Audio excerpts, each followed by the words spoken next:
Dickens' A Christmas Carol is much loved and often quoted and often reproduced in films and stories at Christmas time. But what is the moral of the story? What is it that Scrooge has to learn?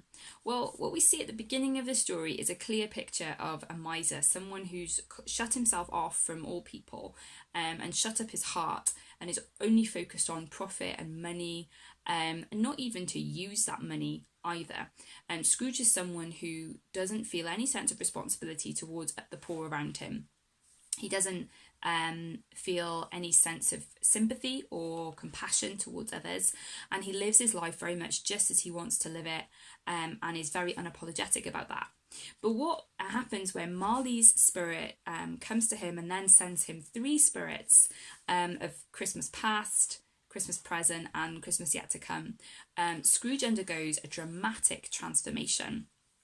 Now, first of all, what Scrooge sees from the past is that he has, from a very young age, become more and more isolated.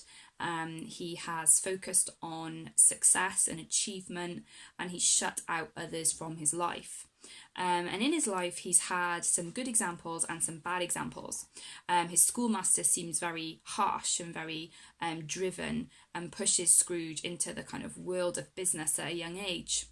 But his first employer, Fezziwig, actually is someone who, through generosity at Christmas time, makes work enjoyable for his young apprentices, and that forces Scrooge to reevaluate how he has made work miserable for his clerk Bob Cratchit for a very long time by being so lacking in generosity towards him, not even to let him have a proper fire.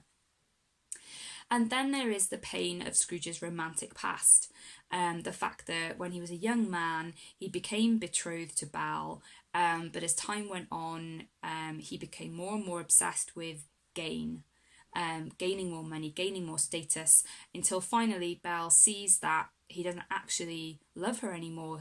She's been replaced in his affection with just desire for success and power.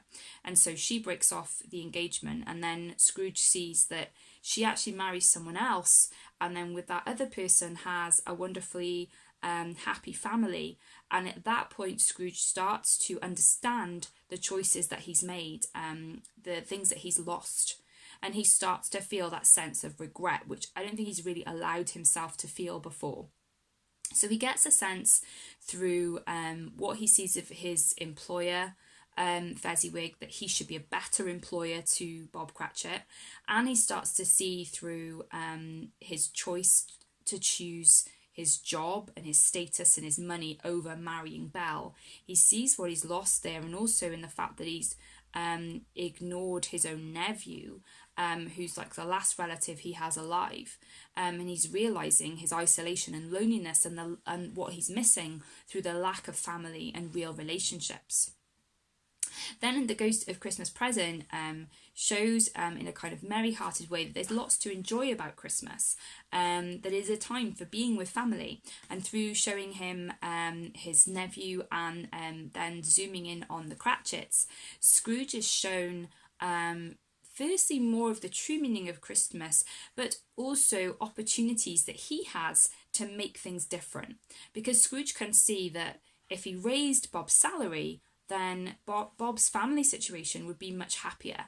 And he can see if he made the effort to visit his nephew, he could actually be part of that family rather than always on his own.